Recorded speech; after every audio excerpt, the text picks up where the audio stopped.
Recording started. There we go. Thanks so much for speaking with me again on this. Really appreciate it. No problem. Happy to do so. Great. So this piece of research that we've been doing recently, this is to do with our ETEL Europe event, and it's all about user-generated content. So it's like a sort of similar setup to the last report that you commented on.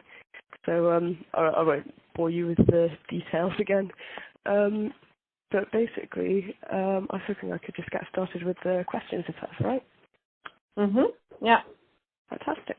So the first result I wanted to ask you about was what impact do you think the advent of personalization has had on the customer journey? So for us, personalization is very important because it's really impacting in a very positive way the customer journey as the message become much more relevant for me as a consumer.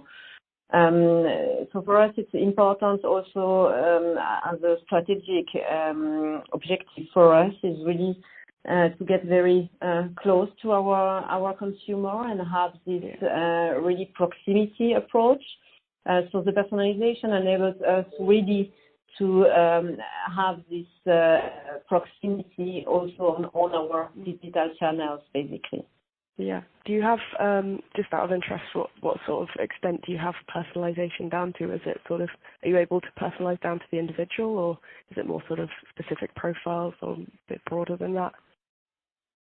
So it depends a bit on the channel. In the newsletter area, we are targeting more based on interest. So basically, you will be targeted based on your interest. So we are working at a more group level or segment level.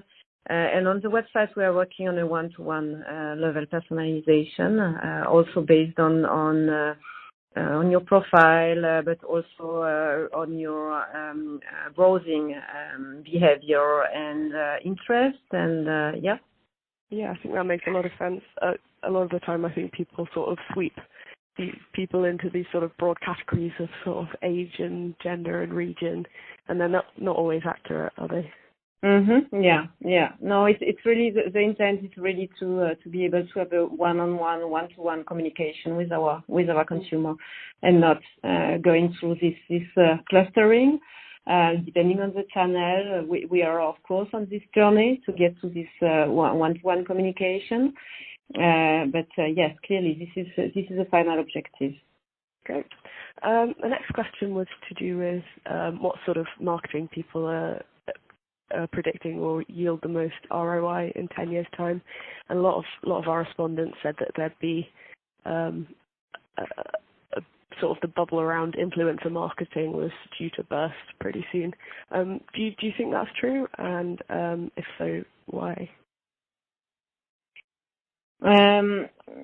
So you are speaking specifically about this influencer marketing, yeah, area. So I think it will stay relevant because there is a strong bond between this influencer marketing and the consumer, so that they feel really like kind of connected with this influencer marketer. And this enables, of course, quite a powerful message when message are pushed by these people. Also because I think the consumer is feeling really this proximity with the influence marketer, and are very receptive to the message they can get from them. Yeah. Great. Sorry, just making a quick note. Do you think perhaps it has to do with sort of a dispersion amongst sort of like an equalization because of user-generated content coming into the picture, sort of everyone becomes an influencer marketer, and because it's more people, but it's more likely to be closer to you, so it's got more of that power of social proof. Yes, of course. I think this is the self-proof is very high there, and it becomes also automatically more relevant to the people.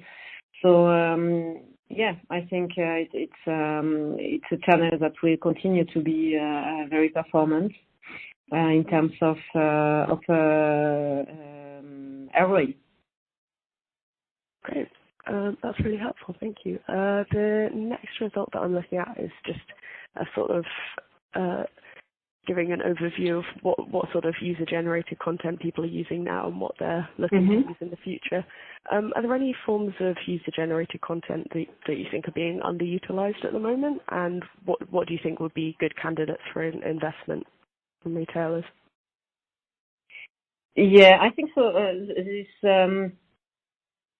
videos will become always more important, clearly, because it engage very strongly with the consumer and in a lot of different ways. But also we see these user-generated videos, and this becomes something very, very interesting because it goes further than just a review. There is like this kind of connection and interaction, and this is very dynamic content.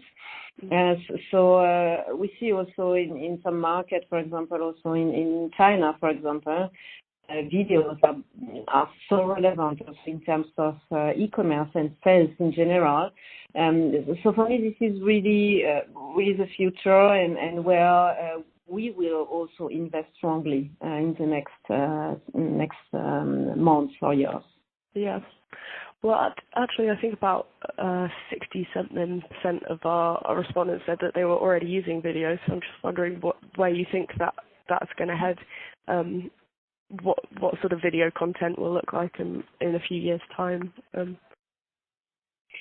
Yes, I think it goes more into these user-generated videos. I'm not sure that there are a lot of people using it really proactively. Surely there are a lot of people doing videos, but streaming it in a general way and more in a branding way. For me, there is still a lot of potential on this user-generated video, and I cannot imagine that 60%, more than 60%, is already using user-generated videos so proactively. So there I see still a big potential. Anyway, yeah. So it's much more to do with sort of leveraging that sort of community. Yes, exactly. Yeah. Okay. So our next chapter is all about navigating data privacy.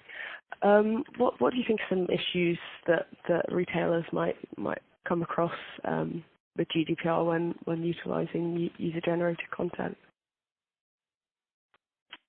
I'm just reviewing at the same time maybe the document you sent me.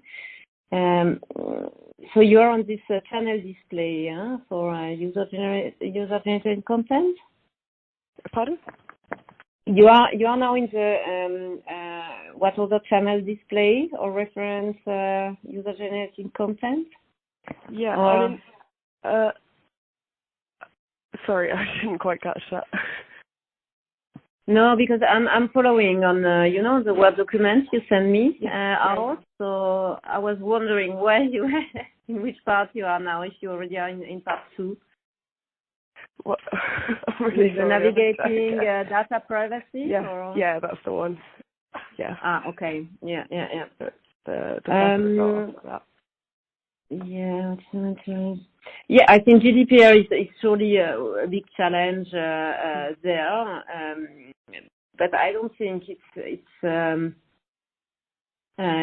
really an issue somehow because there are so much possibilities to use user-generated content